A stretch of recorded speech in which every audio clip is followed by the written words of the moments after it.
We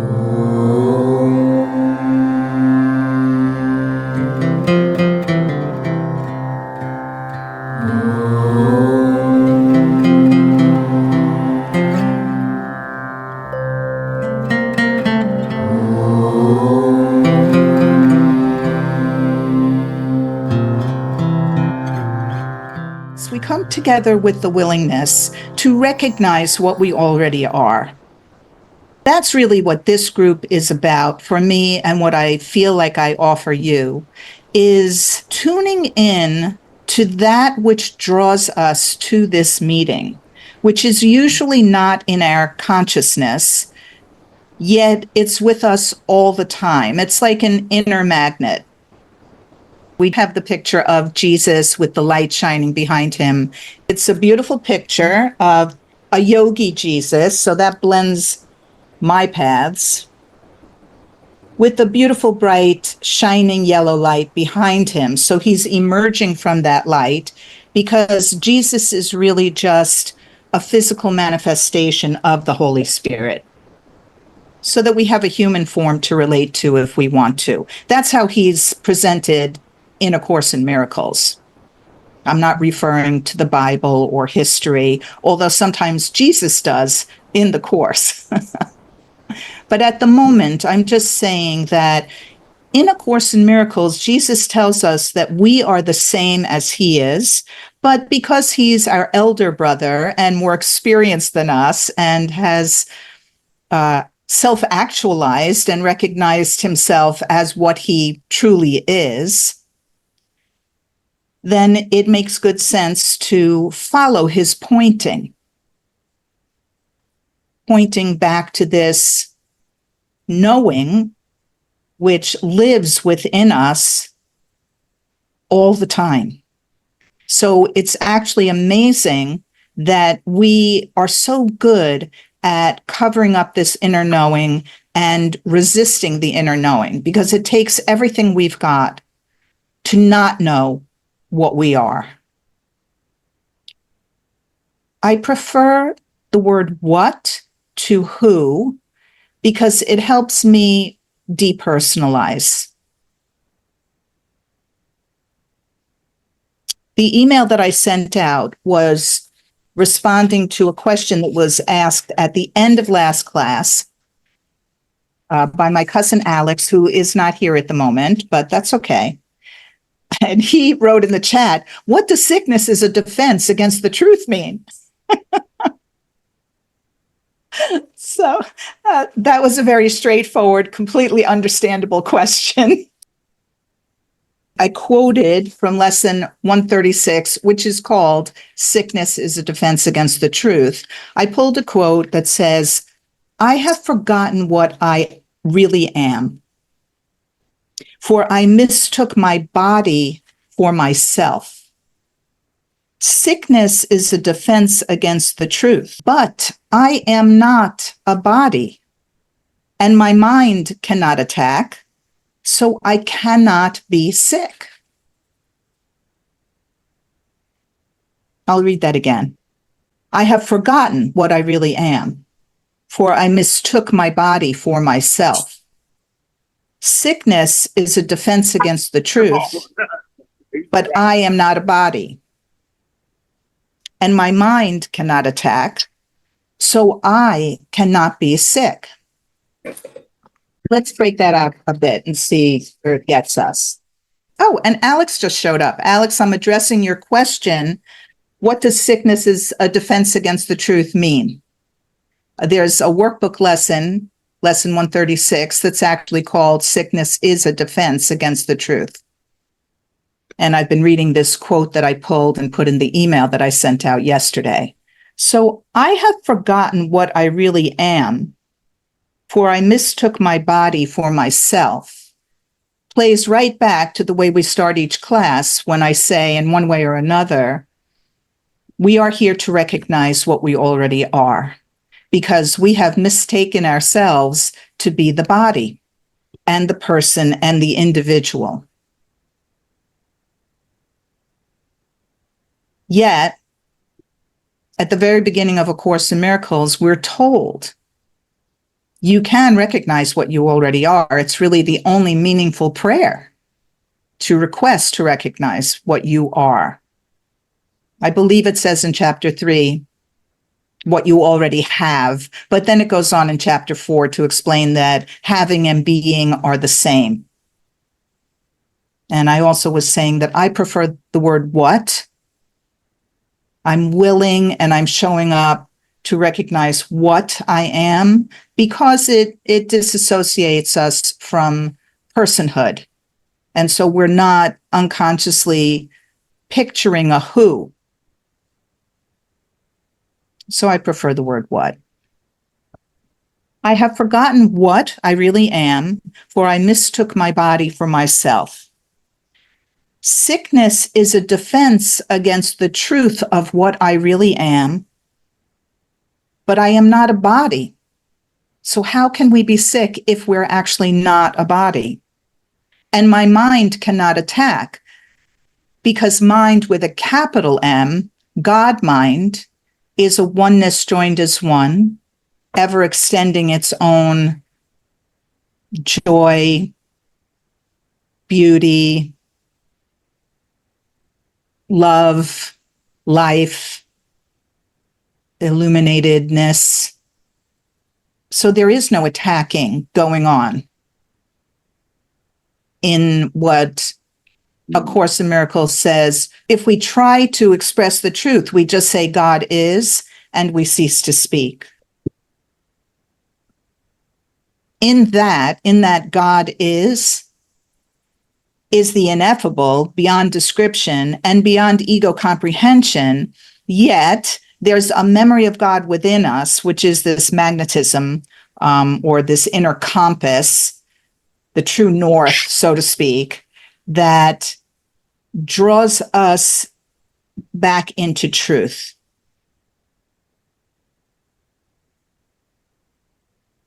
So some classes are studying A Course in Miracles, and I always tell you I'm perfectly happy to examine the terms used in the course and for us to break them out and look at them carefully, and that's kind of fun.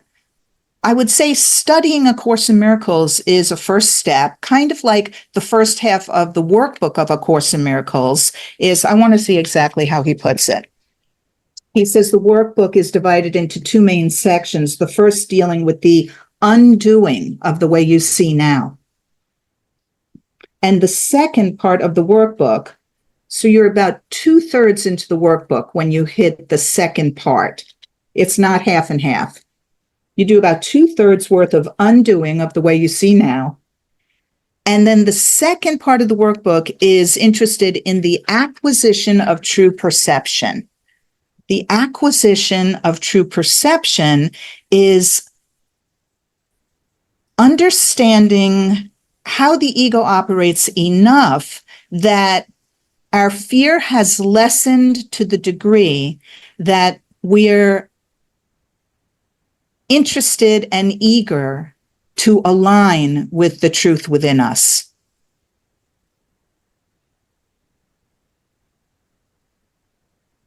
And that's what we're doing here.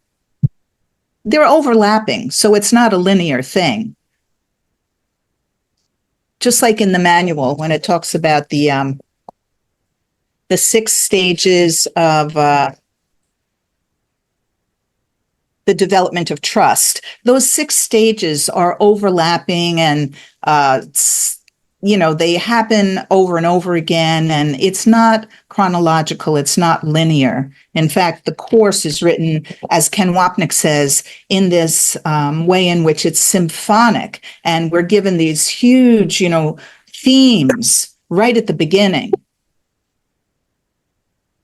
The only thing that Jesus really says about linearity is that we need the metaphysical underpinning of the text. We need the understanding that he's offering us to lessen our fear so that we can handle it when we're reaching the end of the text and when we're practicing the workbook, that we're not overcome with fear because we've been marinating. We've been marinating in all of these Zen koans that are in the Course, such as sickness is a defense against the truth. And then I went on to quote, so my mind cannot attack because God mind is pure love. There's no attacking going on there. So I cannot be sick because the only illness is mental illness.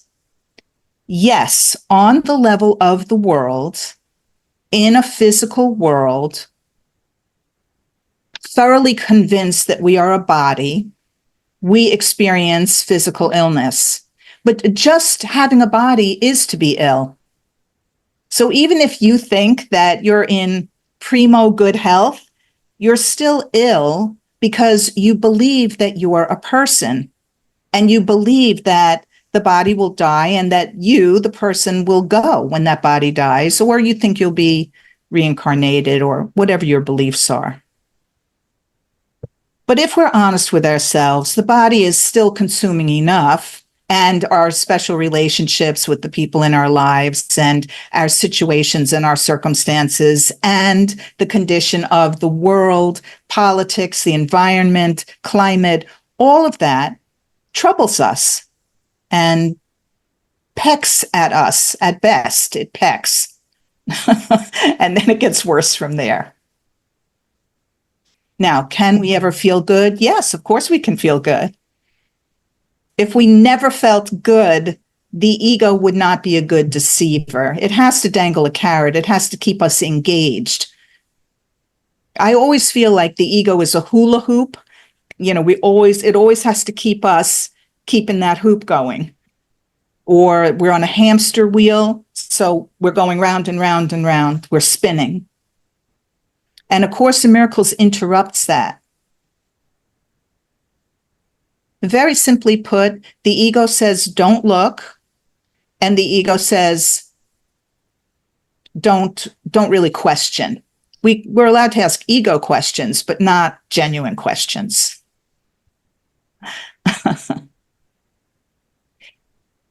When the ego comes up with its strategy to, quote unquote, protect the Son of God by hiding us in a physical world, and so that's projection, the psychological term projection, that wherever we seem to go, wherever we externalize, we forget what came before.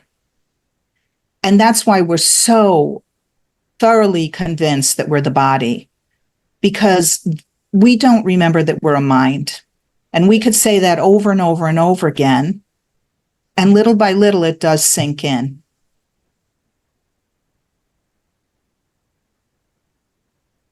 And we do enter the stately calm within that the Course talks about. We do find that we can connect with our quiet center, which is dynamic and alive. It's just like we're deeply, deeply asleep. And those of us who are interested in this, we're starting to wake up. And that waking up process takes time, and we can snooze so we can forget all over again. And then we wake up and we're groggy. And sometimes we wake up and we're alert. And you could say that alertness is when we're very tuned in to what we actually are. So the ego tells us that we're unique and we're autonomous within this body. And Jesus tells us that we are the same and that all of us are the whole, that the whole of what we are contains all the parts that we are taking ourselves to be, and the parts contain the whole. Ken would say that the ego says 2 + 2 = 4 and presents that as a logical fact. And then we believe the ego's laws about the world and everything. But actually, the Holy Spirit is more 2 + 2 = 5. The whole is greater than the sum of its parts.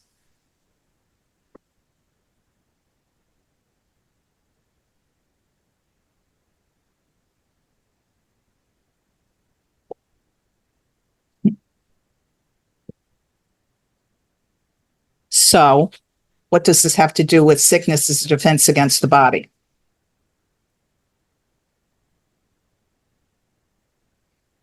Okay.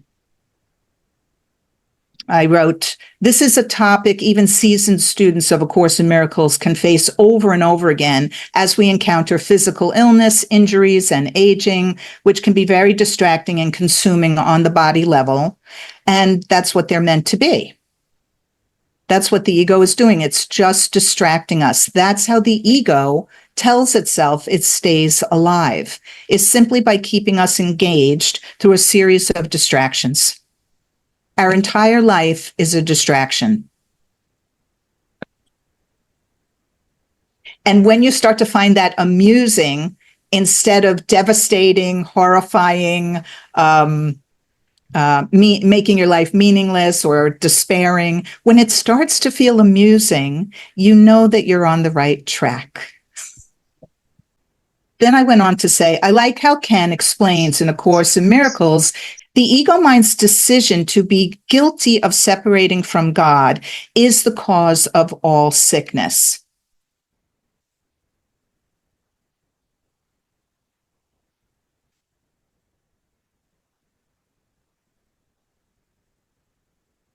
The ego tells us, with the tiny mad idea, you could separate from God and be on your own, and that would be great. The part of the God mind, the Son of God, that part of the Son of God that's interested in that idea, follows the idea and seems to accomplish separation from God. In my experience, in my individual classroom, I experience that as what yoga calls Anandamaya Kosha. In yoga, there are 5 koshas, Kosha, kosha. They're sheaths or layers or veils between the person we take ourselves to be and God. I don't remember all 5 of them. There's like the meat layer, the body, and there's the mental layer. And the layer that's closest to God is the bliss layer. Ananda means bliss. Anandamaya Kosha, for me, is the experience of what might be called I am, if you've listened to non-dual teachers.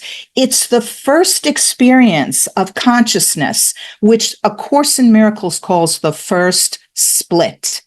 Other paths don't refer to consciousness as the first split. In my experience, it's unique to the Course to define consciousness as the first split from God mind. There's no consciousness in God mind. God is, and then we cease to speak. God is, you could say, being with a capital B. God is being joy, is being life, is being love, is being these ideas beyond our comprehension.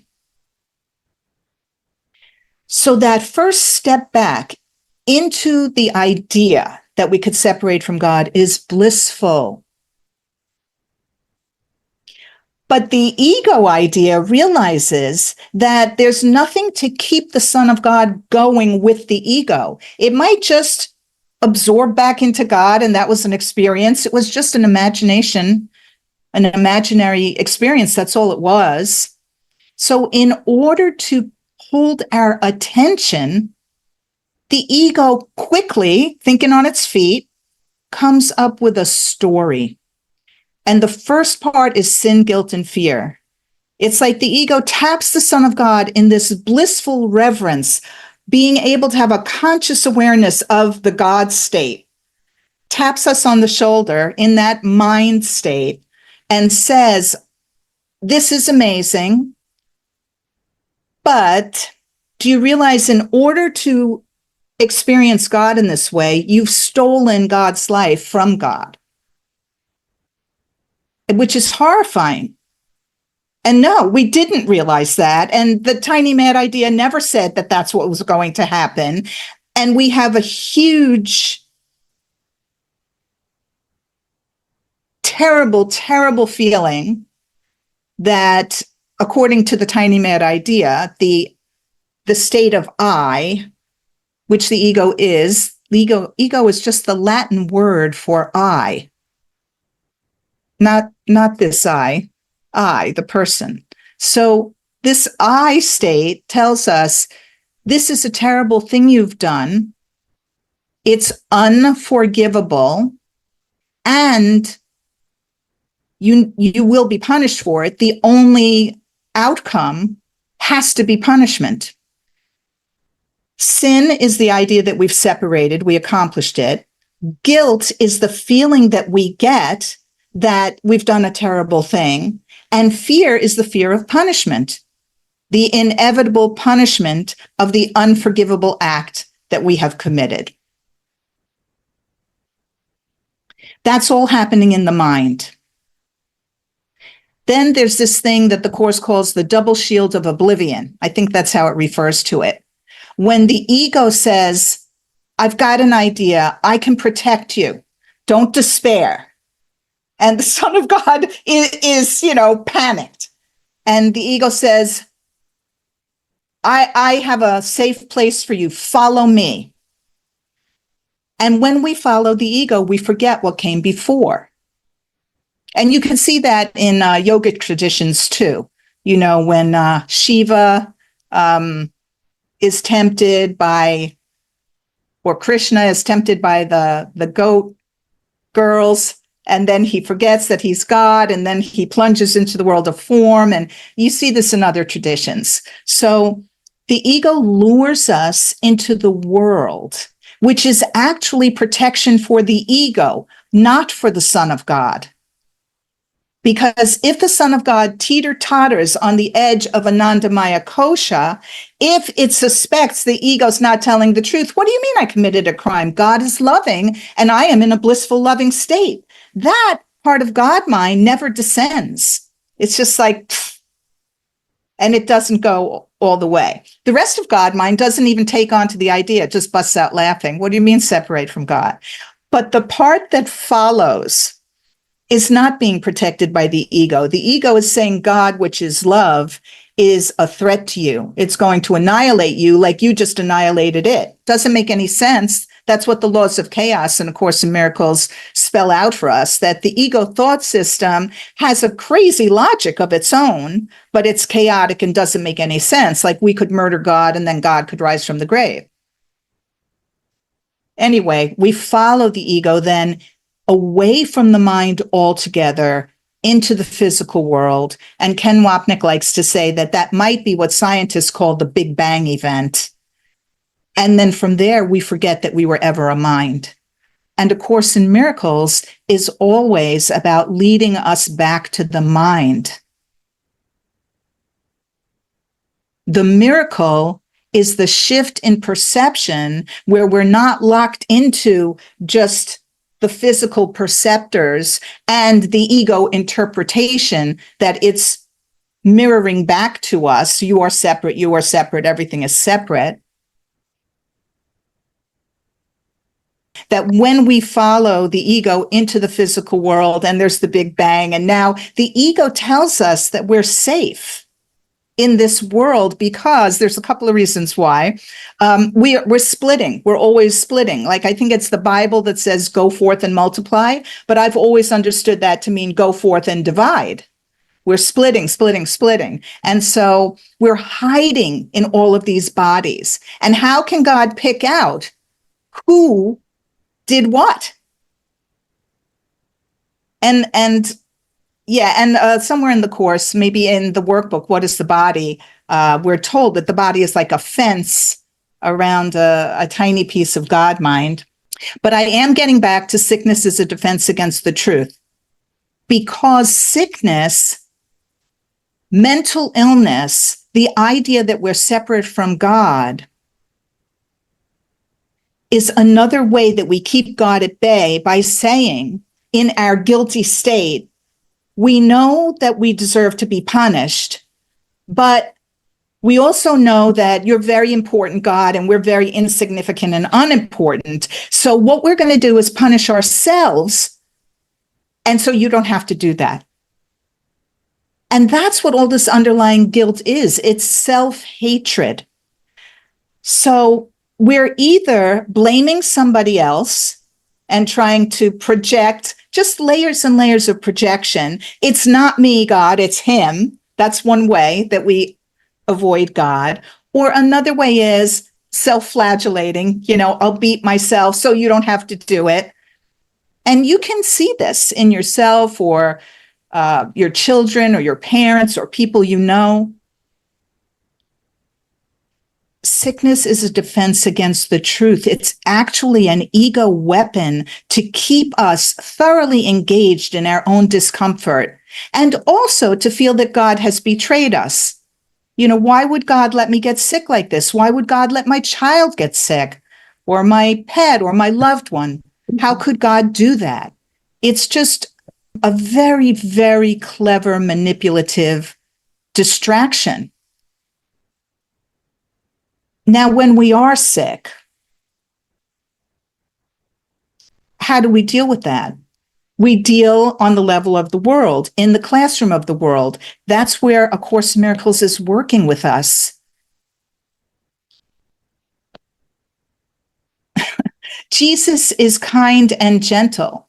I just read a section where it said something about don't rush. The way that the ego gets over on us is rushing. That's why I have us do that slow breathing. Because the ego likes to skip from the terrible crime we've committed in the past, which is sin. The past stands for sin. And it likes to jump to the future and say, we're going to be punished, so we have to fear the future. And the ego present is the feeling of guilt.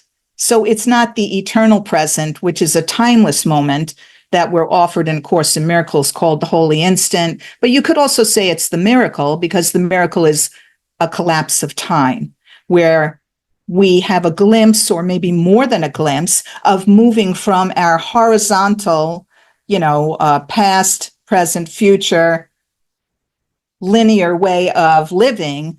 Time collapses and goes vertical. And that can happen right now. So let's give it a shot right now. If you'd like, you can close your eyes.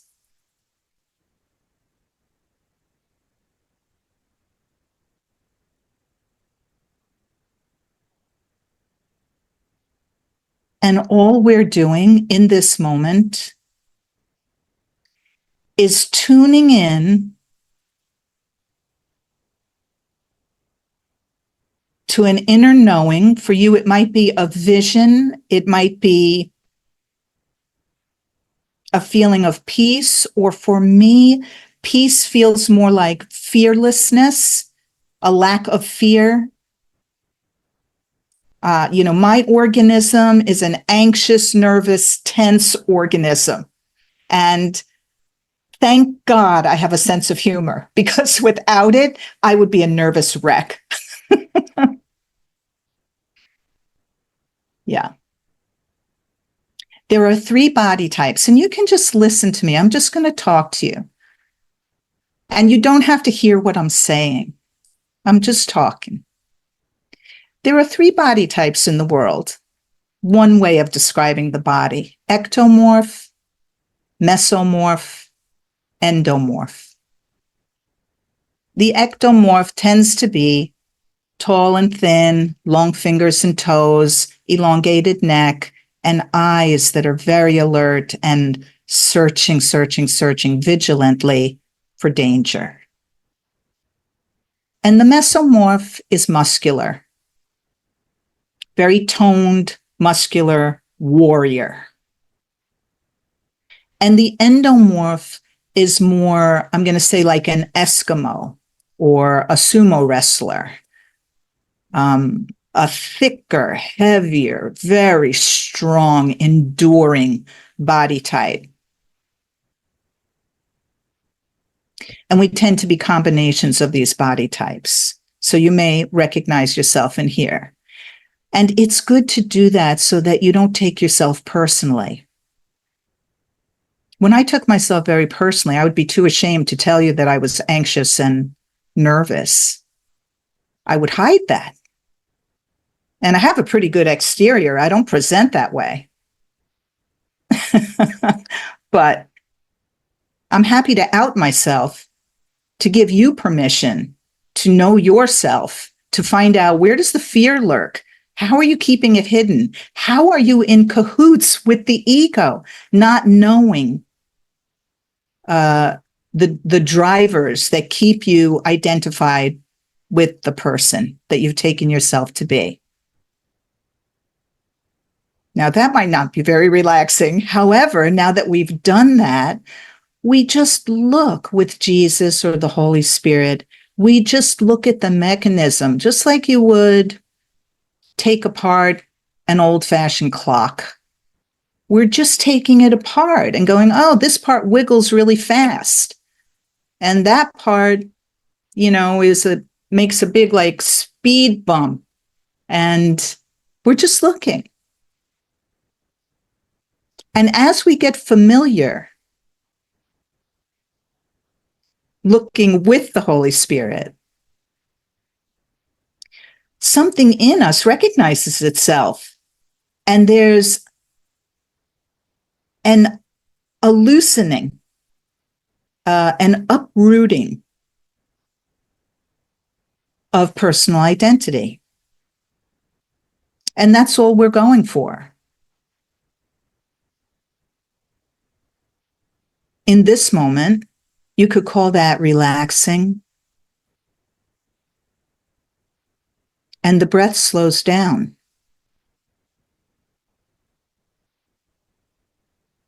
And the heartbeat regulates.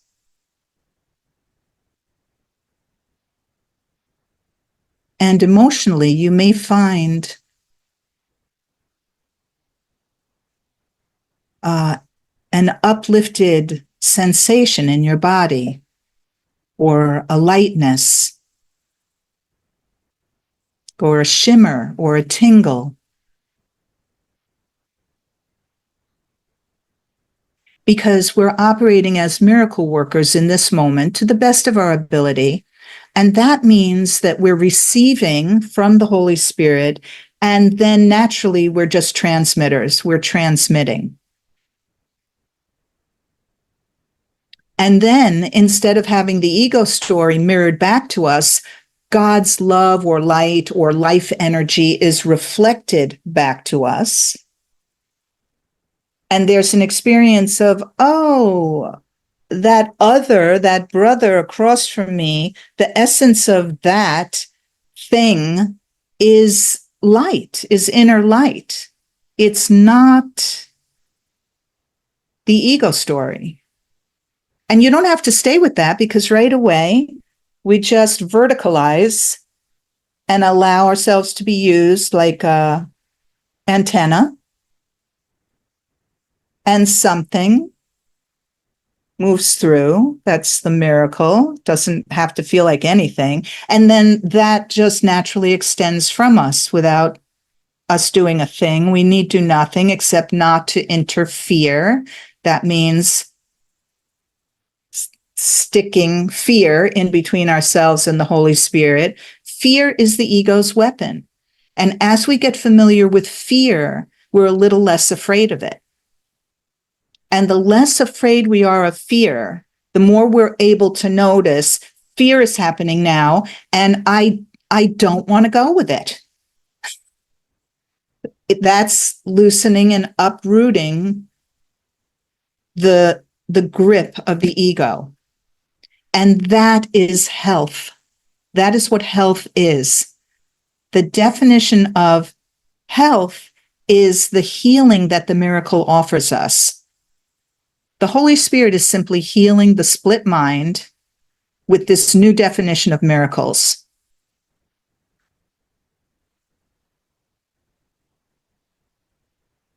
So we should not feel guilty if we're physically ill or mentally ill or emotionally we feel ill. However, we should not feel guilty about that. And at first, the best we can do is notice that we do feel guilty. Or we can look at how we feel like victims, how unfair it is to be sick, and start to realize This is how I'm interfering. I'm doing all the interpreting. If I allow Jesus, Holy Spirit, to reinterpret, to be my translator, I will understand this illness in another way. Very likely it will not be a logical way. It may just be acceptance and maybe trust that I'm just part of the entire jigsaw puzzle of the collective ego mind, which is ultimately the decision-making Son of God, who in this moment chose to align with the Holy Spirit. And I assure you, whether it feels like something beautiful is happening to you right now or not, that a healing is taking place.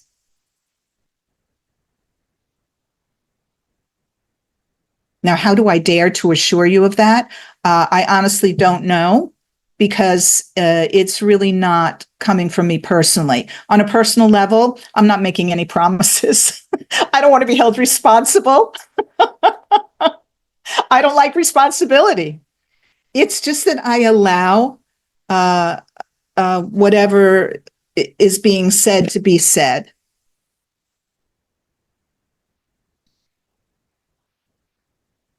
And that's the development of trust. And you can read that in the Course. Jesus assures us in the Course that anytime we turn to the Holy Spirit, a healing takes place. So I'm really just quoting him, paraphrasing.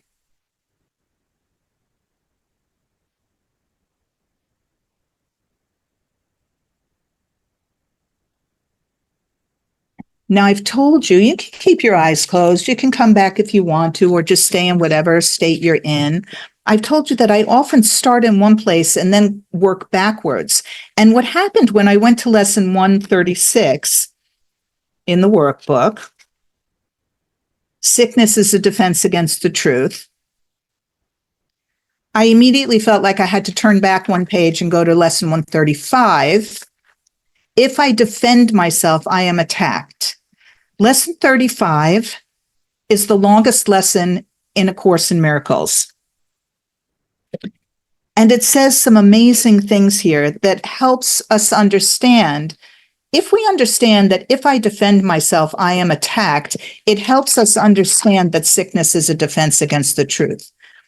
The reason, if I defend myself, I am attacked, is that the idea that I need defending implicitly says that the ego is correct, that I am separate from God and there's an enemy out there. And all of you represent the enemy, and the ultimate enemy is the Holy Spirit, and then God itself. So when I defend myself, built into that idea of defending is that there's something to defend against.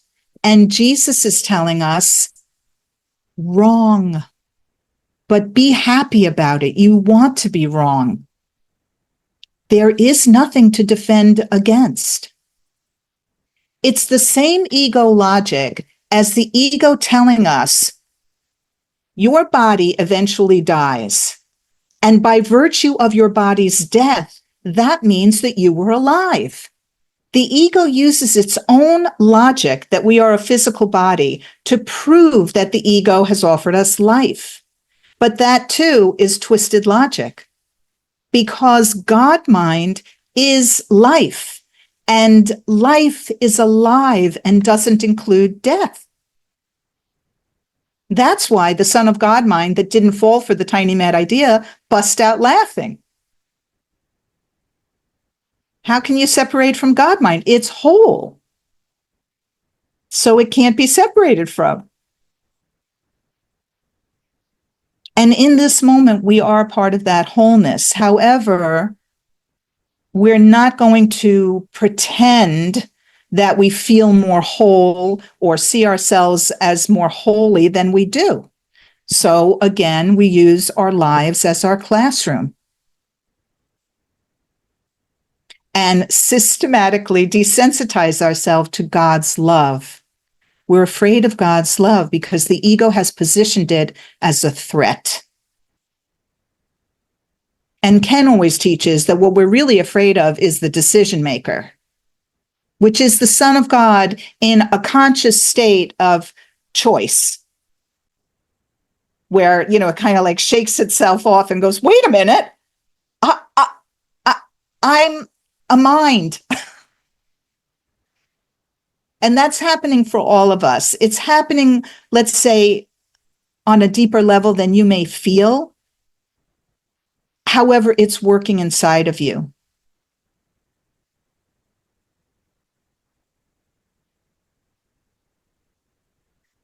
One way that I relate to A Course in Miracles is that I feel like when I initially read the Course, that I grokked it, G-R-O-K. It's that term in Stranger in a Strange Land, the novel that was written in the 1980s,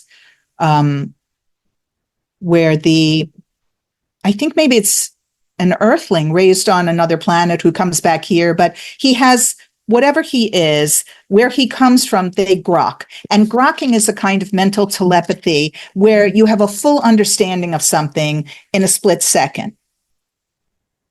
And if you delve into your own mind, you may find that this has happened for you. You might call it intuition. But this is how I felt with A Course in Miracles. I would get like a bolt of understanding and go, oh, I get it. I don't know if I could explain it. I don't know if I can live it, but I get it. It's making sense of everything to me. God did not create this world. All right. That explains everything right there. I don't have to understand this world. This world doesn't make sense. Wow. That's a huge relief. And then sometimes, I can't listen to any of that. I have problems. I need to, deal with these things in the world, and starting to get it that that's okay. I can forgive myself for not turning to the Holy Spirit every minute. First of all, I can trust that the Holy Spirit, the memory of God, is within me and it's always there.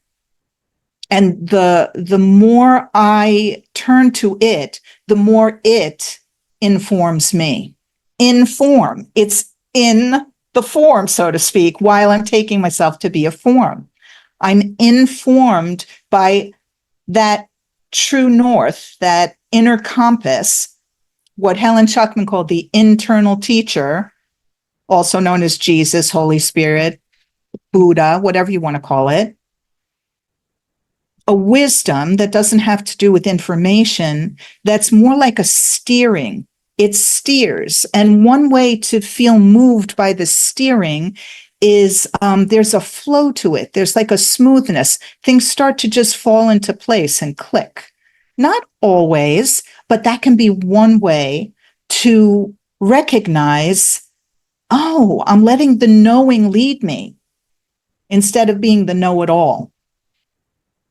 Dove Fishman once told me that we're all recovering know-it-alls. I liked that.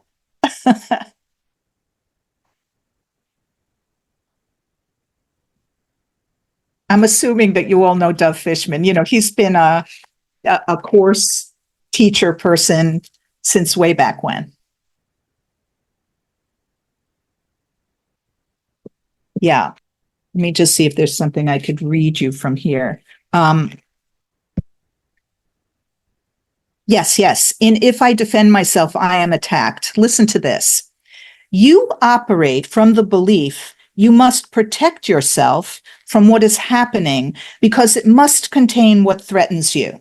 He's not talking to us personally, but if you need to take it on that level, you can. Jesus is always saying, you, Son of God, identified with the ego, but still capable of making a decision, are operating from the belief that you must protect yourself from what is happening, whatever it is, because it must contain what threatens you.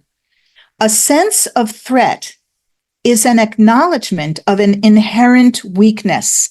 That's what the ego wants us to live from, this Achilles heel, this sense of inherent weakness.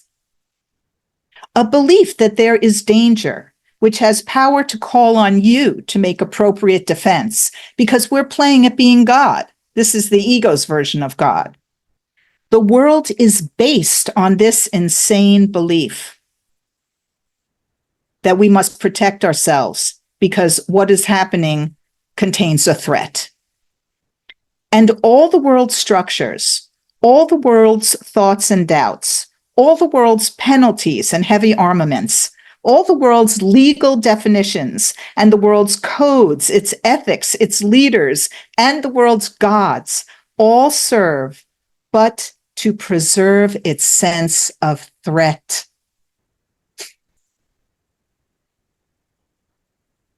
For no one walks the world in armature, but must have terror striking at his heart.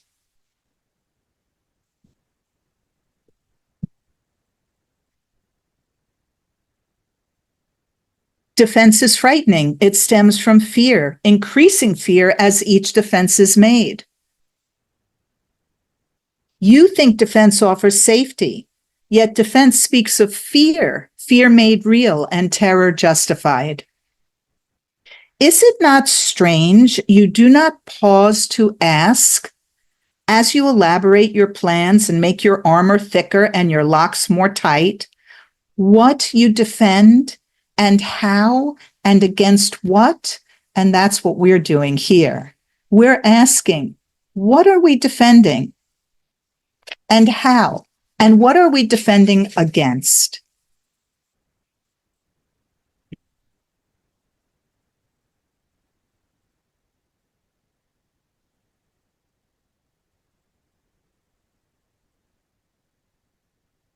Is it a loss if the body dies? You know, the ego says it's going to save us from God's wrath and God is going to come and annihilate us. But the ego only keeps us alive for what, 70 years or so, if that? And then it kills us anyway. So if we're defending ourselves against sickness or against death, against our own demise, let's look at that and see if that's necessary. It's an important thing on a spiritual path to think about dying. When I was younger, I loved planet Earth. I loved Mother Earth. I wanted to join the Peace Corps at 14 years old. I wanted to save the world. I wanted to defend the weak.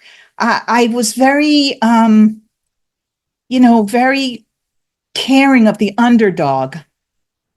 And so it seems totally blasphemous to me to let go of that. It seems so like depraved indifference. And in your individual classroom, any way in which you're guided to participate in a loving way in the world, that's just part of your classroom. And that's you using symbols to be a demonstration of love, without having to believe that the world needs to be saved. It's just using symbols with the Holy Spirit. The Holy Spirit is taking what the ego made, and everything the ego made is symbolic because it's not real. And it's just reinterpreting it. And then here, this is an action place. This is a place of doing. So it's okay to allow what feels right to do,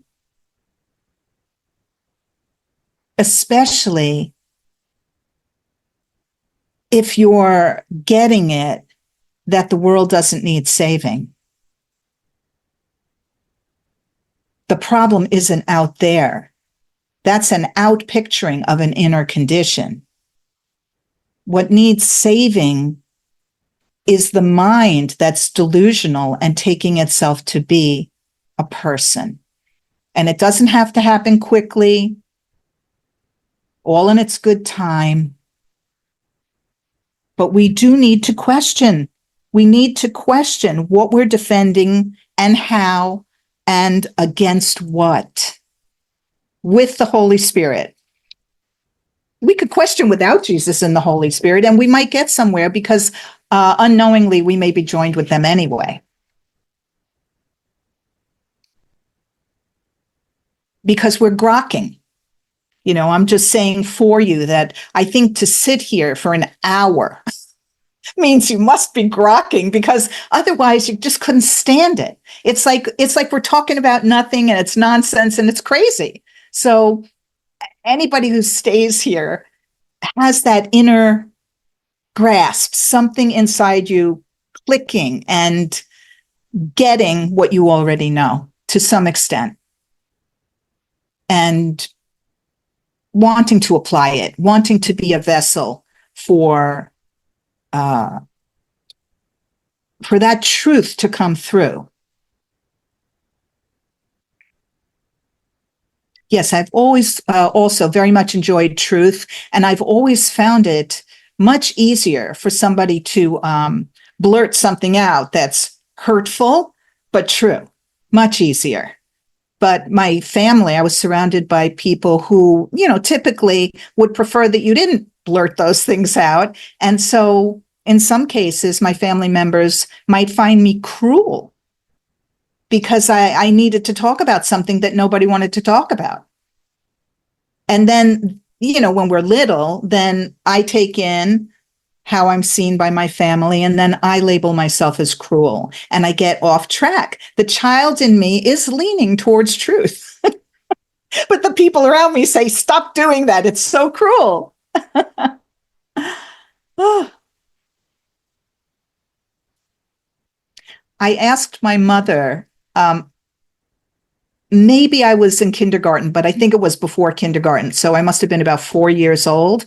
I asked her if she and my dad were getting divorced. I absolutely knew in my heart that they were.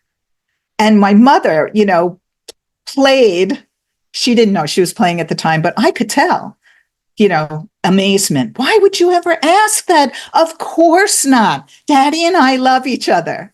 I'm just like, that is so bogus in my little 4-year-old mind. Just like, that's very, very, very hard to accept. That's true. And so that really made me not trust myself. To encounter something in A Course in Miracles, of course, they divorced, by the way, you guys. They didn't divorce till I was 16 years old. It took them that long and tortured me with their horrible marriage for all those years, by the way. But as with all families, my brother, who was a little younger than me, wanted them to stay together. So they couldn't have done it right. Everything's a setup. Parents have to fail and disappoint us. There's just no way around it. It's just part of the ego setup. Yeah. So when I encountered the development of trust in A Course in Miracles, and also that section where Jesus says, depend on God, depend. It was so soothing to my nervous system to be told that I could be dependent. Finally, I could depend on somebody and reestablish this inner trust that was, it was just part of the qualities that I came into this lifetime with was, an openness towards people, and an ability to trust and respect. I remember my first important job, which was in advertising.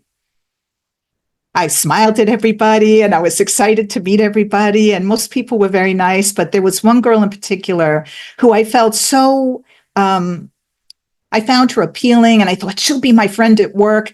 And she was so wary with me and kind of sarcastic and put me down. And after a while, we got to know each other. And I said to her, how come you were like that? And she said, Amy, I go into all my relationships distrusting everybody, and everybody has to earn my respect. That's my starting point. That was all new to me. I said to her, I go into relationships trusting everybody and respecting them.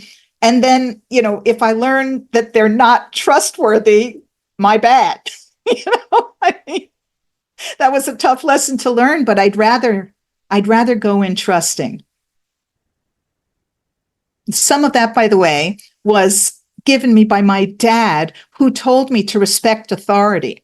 So you see, that was a twisted lesson where my dad told me to respect all authority unquestioned. Not a good idea.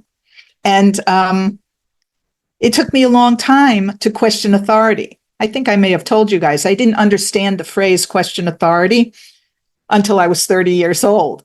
I mean, I was a hippie, so I heard it all the time, question authority, but I couldn't understand it.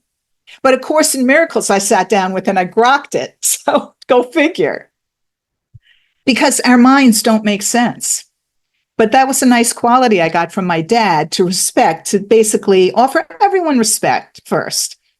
And then if they don't deserve it, you'll find out. But they do. Their behavior may not deserve it. Their personality may not deserve it, but their essence needs to be met with the recognition that they're the same light as we all are. We're all springing from the same source. We're just shapes and forms. And some of us are just deeper in the shadows.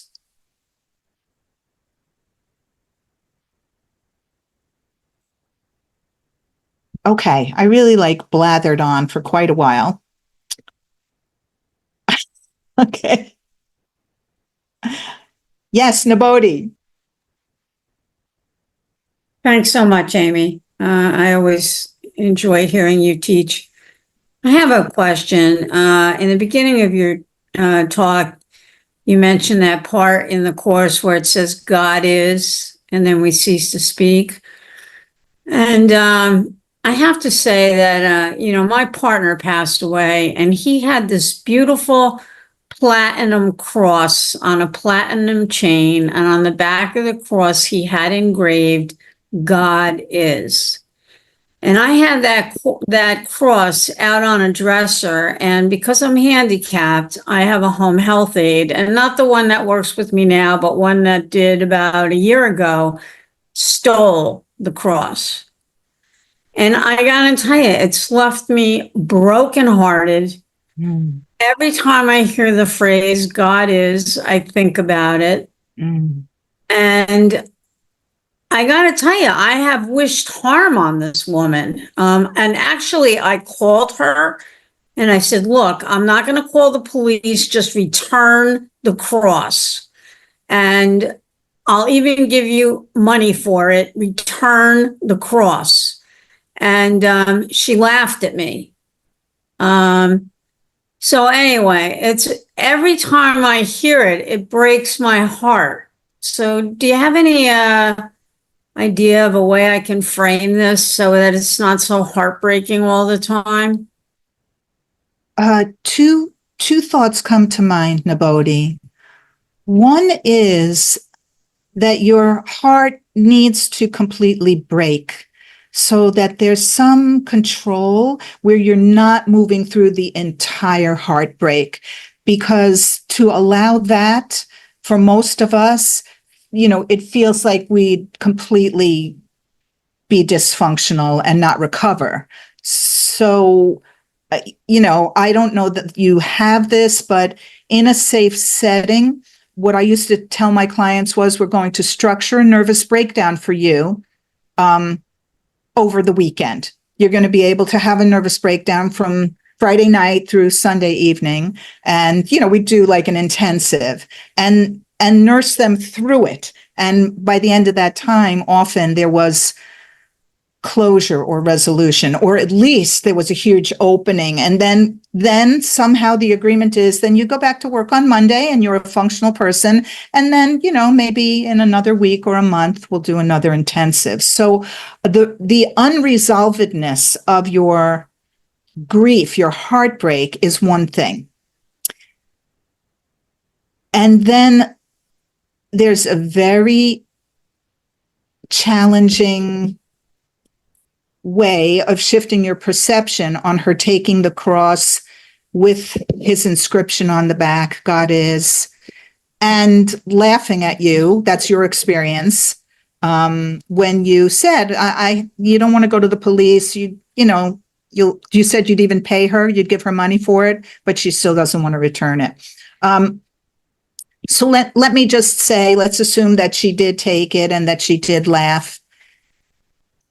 Your work would be to start to understand that she needs that symbol more than you. And this is almost impossible. And to reach a place inside where you would freely give it to her. You need this more than me. The only way to get there, I feel, is to move through the heartbreak, which is not complete. So these are my thoughts coming, from the type of work that I've been exposed to and that I do. And of course, it involves the Holy Spirit every step of the way. So bringing it to Holy Spirit and saying, I keep re-experiencing this heartbreak and this sense of great, great loss, not just for this necklace, but also for my partner. And I don't experience you being with me. I don't feel that I'm never alone. And everything that comes with that, Nabodhi, you'd really have to get into conversation with Jesus or Holy Spirit around the deeper truth of this pain. And then at some point, the giving of the cross probably just happens on its own. There's a shift where it's like, oh my God, that person actually needed that more than me. I've had that happen myself in very surprising ways that I never in a million years thought that I would perceive another person as needing something more than I did in a particular way, only to have that illumination. So it is possible. And just take that in, just sit with that, and let's see, just marinate with that.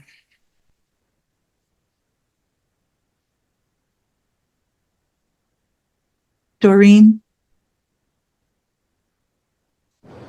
Yeah, hi. I actually didn't have a hand up, but I gave you a heart because I so much like what you said. But now that I'm unmuted, I really like what you just said, Amy, to Nabodhi, because it's also very helpful to me. How do we apply ACIM to situations of perceived loss? And what I also would quickly like to share is that yesterday in a Zoom meeting, I shared how something that would normally have felt like a tremendous loss actually was a very joyful occurrence. And it was about the passing away of my dad. And I didn't experience it as a loss because I experienced in spirit that we don't die and that he actually had not died. But what I sensed in the group is that because this was a real experience and it came from my heart, the fact that we don't die came too close to quite a few people in the group, and that made them fearful. And I wanted to share that with you because you also said, Amy, that some family members had said, don't share your truth with us because it's obviously it was too fearful for them. And that's what I sensed in the Zoom group yesterday. So today I felt a little bit ambivalent whether I caused them unnecessary fear, but at the same time, it felt appropriate to share a real experience and not something, one of the most important experiences, that there is no death. We are not our bodies. We are spirit, and who we are lives forever. So, yeah, at the same time, I don't want to cause people unnecessary fear, although I also realize people choose to be fearful also. We cannot always continue to keep our mouth shut because we don't want to offend or make somebody else fearful. Yeah, so true, Doreen.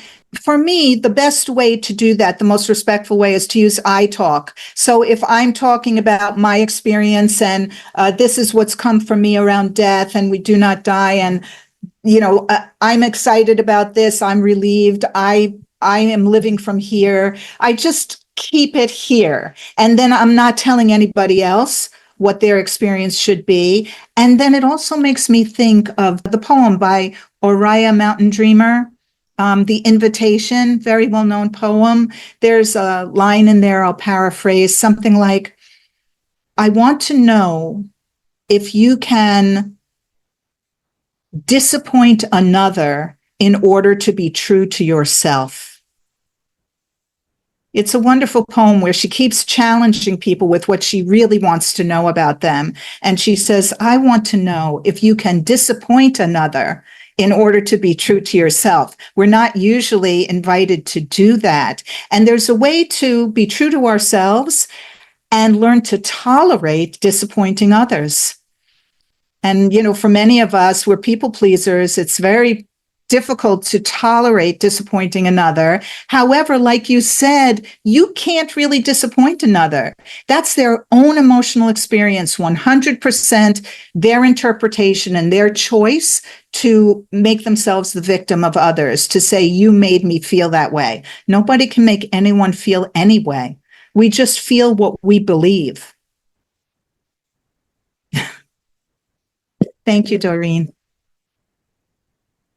First, Vicki, and then Victoria. Hi, Amy. Thank you. It was a beautiful talk. And Doreen, you made me feel better because I know there's no doubt. Thank you. I just wanted to ask you, I've been wanting to ask you, when you have us do that breathing, where we breathe in the Holy Spirit.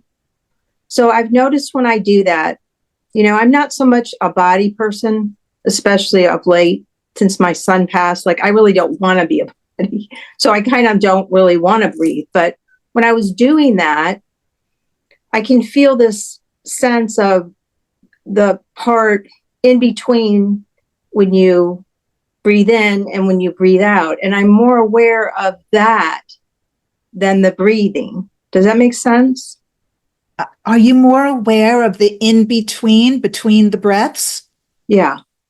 That's a very beautiful place in between the breaths. How does that feel to you? It feels good. I just was like, what is this? I need to ask Amy about this. I can only join you in saying that many years ago, when I was about 25 years old or so, my first yoga teacher, Dharma Mitra, had us do pranayama, which is breathing exercises. And I'd never done anything like that. And in between the breaths was the calmest place I had ever been. Mm-hmm. Completely new and unexpected. Mm-hmm. Yeah, so I just thought, well, I'm kind of feeling the Holy Spirit in that space more than when I'm doing the breathing. It makes sense because it's like a timeless moment. It's beyond breathing. So it's good then.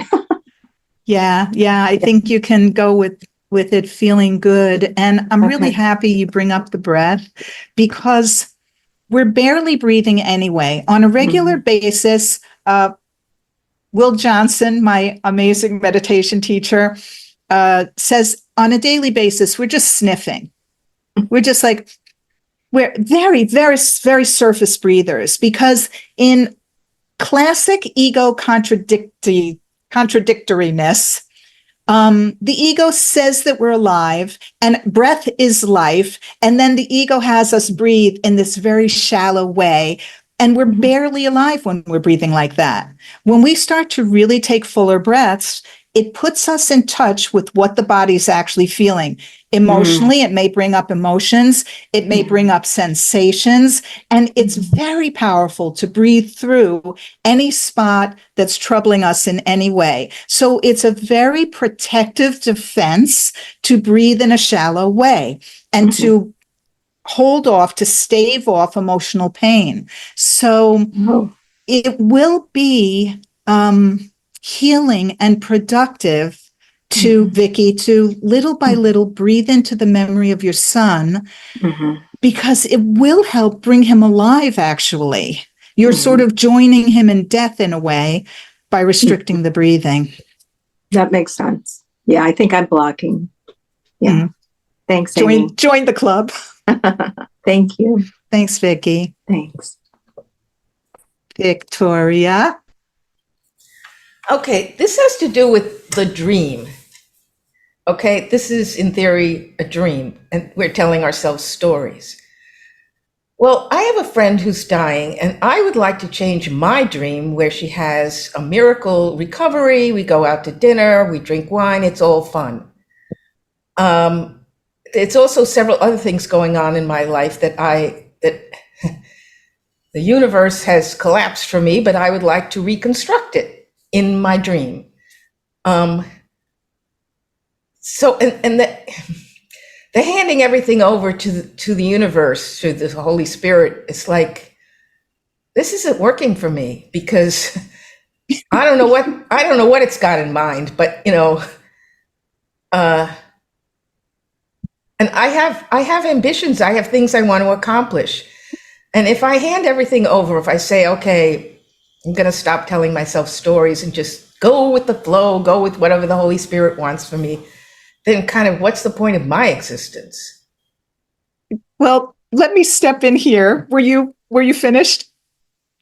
Well, yeah, I think I covered the highlights. I mean, you have a theme, Victoria, and it's that you're enjoying your life and you are enjoying being the dream figure, and you're still engaged in that, and that's perfectly fine. I just want to clarify for everyone that yes, one of the metaphors in A Course in Miracles is that we are the dreamer of a dream, and that the ego, one of the ego's very useful strategies is that we fall asleep and we're dreaming. So this process of awakening, you could say, is literal in a way, that we're coming out of the ego dream. The dreamer of the dream is the collective ego mind. It's actually the part of the Son of God that followed the tiny mad idea that we could separate. That's the dreamer of the dream. Victoria is just the character that the collective dreamer of the dream is taking itself to be, along with taking itself to be Amy and Doreen and Chaz and Rick. And so, Ken Wapnick would say that the dreamer of the dream is the puppeteer, the one working the strings of the puppets that are on the stage. And puppets are made of wood, and they don't have, any self-agency whatsoever. So what you're talking about is more in the realm of manifestation and law of attraction. And that's just a different path, which might be more rewarding for you right now. I mean, you're invited here, but you're very ambivalent. Yeah. Well, it sounds like I should just give in and let God, as it were. Well, let go and let God. It's always a good thing. I'm not sure if you mean it in A Course in Miracles way, but that's not what you want to do. I mean, you're very clear that you don't want to do that. Well, I'm also very clear it's not working out very well for me. So, What do you mean, Vic? Your life is beautiful. It's working out great on the level of the world. So, I have a dying friend in this great. Somebody needs to mute. I don't see. It's me. I have a phone. You need to mute. That seems symbolic. Oh, for crummy's sake. Okay. Ignore that. Where was I? Oh, yes. Well, this great concert that I'm going to do is in theory canceled because they're not going to do it at the place anymore. And I have all these ambitions, and my teacher is saying, you need to do the music, for the spirituality and what you're going to learn and everything like that. And I'm all about, no, I'm doing it so I can show myself off to other people. Yes, and I very much appreciate your honesty and you knowing that about yourself, and that's fine. It's just, I can't really give you a Course in Miracles answer, but I will say before I move on that I like your music teacher. Yeah, I know. Just okay, to be continued, Vic. Maybe you can email me. Okay. Yeah. Okay. I think it was Susan and then Chaz.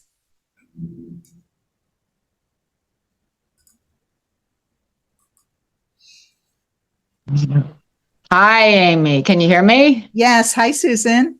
Hi. So thank you for a wonderful talk today. Very beautiful. I guess what I'm working on getting clarity on is similar to last week's question. It's a forgiveness question that has to do with my relationship to my sister. And so we have been having some challenges going back and forth. A lot of guilt from childhood years is surfacing.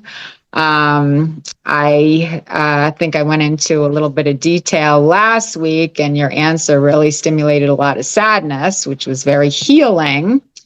So what's happened over the past week is I have reached out to her and she sent me a guilt-ridden text in response.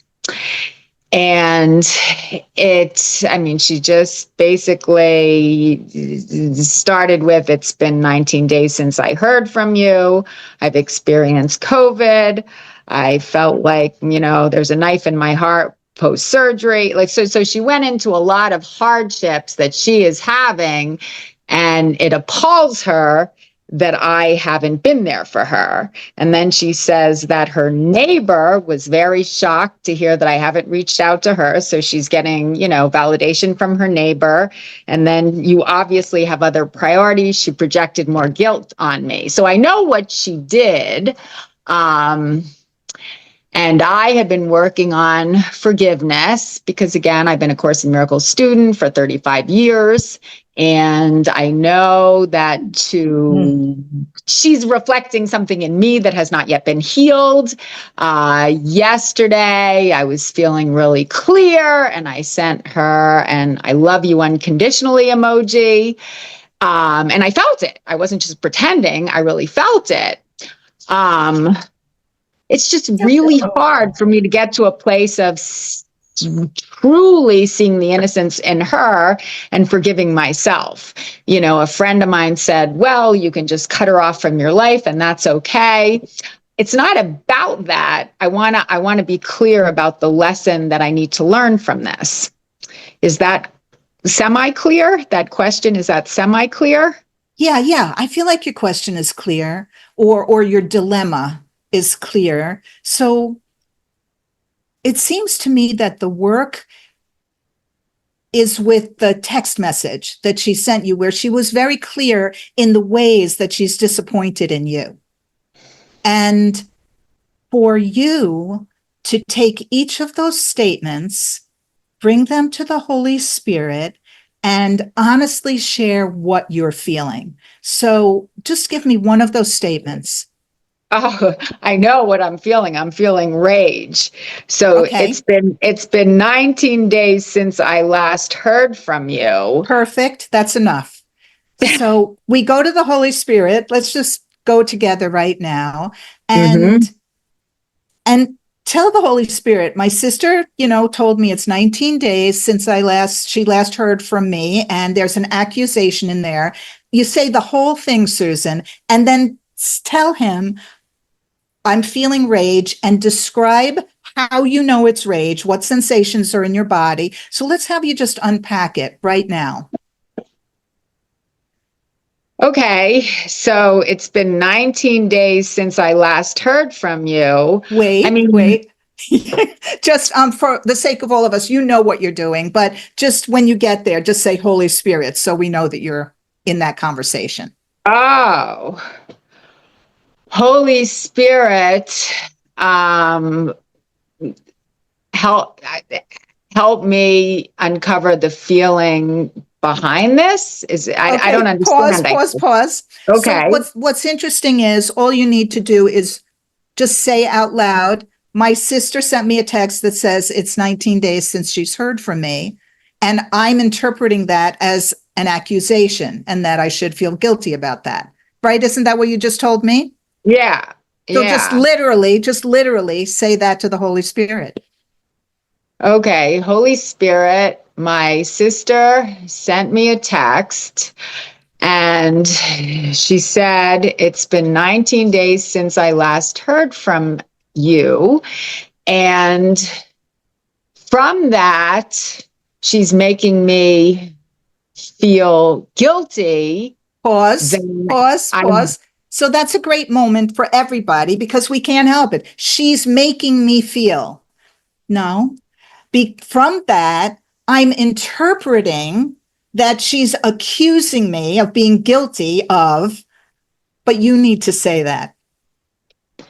right. So from that statement, she's doing her best to make me feel guilty that I haven't been reaching out to her. I feel I'm feeling guilty. Okay. I'm feeling guilty that I haven't reached out to her. Okay. I'm feeling guilty now that she said that I haven't been reaching out to her every day. Pause. Very good.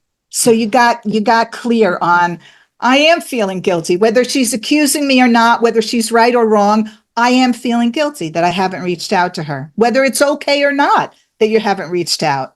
You're just in touch now with, yeah, I'm feeling guilty about it. And you know you're feeling rage. How do you know you're feeling rage? Because I went off yesterday about how I hope a lot of bad things happen to her. Did you go off to my to husband? To your To my husband. husband. Okay. Mhm. So tell the Holy Spirit this.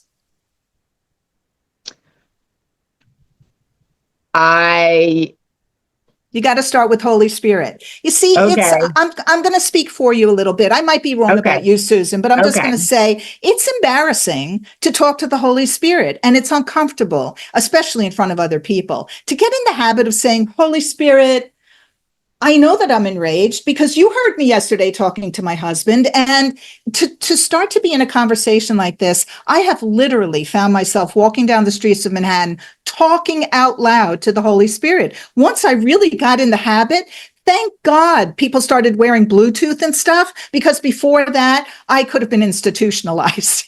But I really was just in the habit now. I'm like, I'm taking it all to Holy Spirit. That's it. So it requires ownership. Yes, my sister made me feel guilty. Catch myself. Wait a minute, Holy Spirit. I just said that she made me feel something. I fell for the ego. I fell for the ego right there. All right, Holy Spirit, I feel this thing. I feel guilt. I don't want to feel guilt. You tell me I don't have to feel guilt. Wait a minute, what's going on? And then I feel rage. And here's how I know it's in my body. It spewed out of my mouth to my husband. Nothing wrong with that. You can complain to your husband. And this is what I feel in my body. Get in touch with your organism and how it's happening inside of you, because then we'll go from judgment and emotions that are labeled into pure sensation. And that is making us more porous and more available for the miracle. We think that the body really doesn't have that much to do with the practice of A Course in Miracles, but the body is the ego thought. It is the symbol of separation. We don't just live up here in the brain. The brain is the body. So it's really, really helpful to get into the juice of how and where it's happening in the body. You find out what your defenses are on the individual level in your individual curriculum.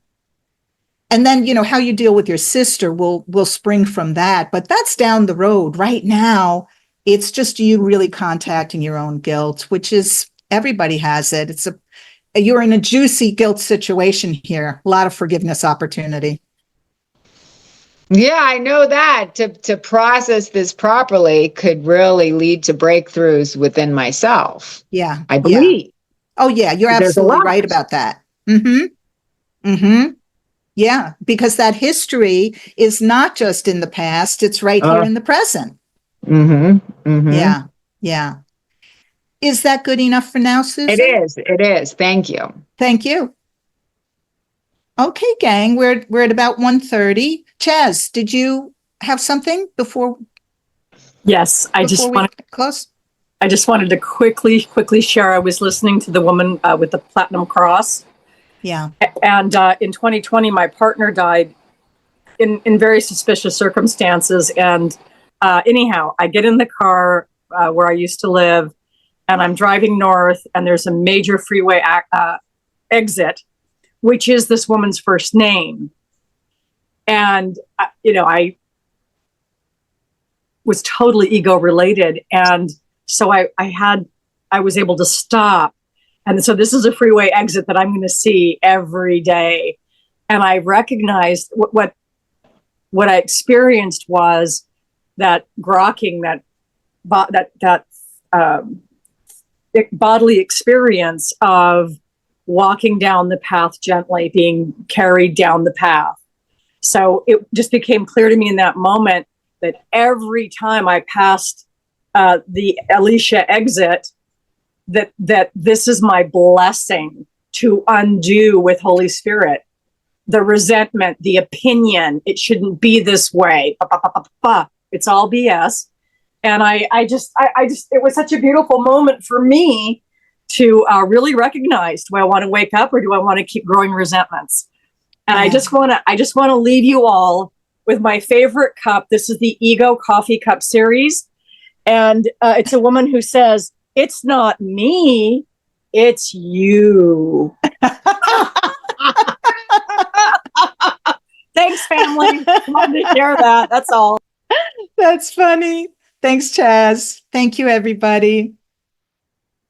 I love being with you. See, that's different than I love you. I love being with you. I'll see you next Wednesday. Mwah!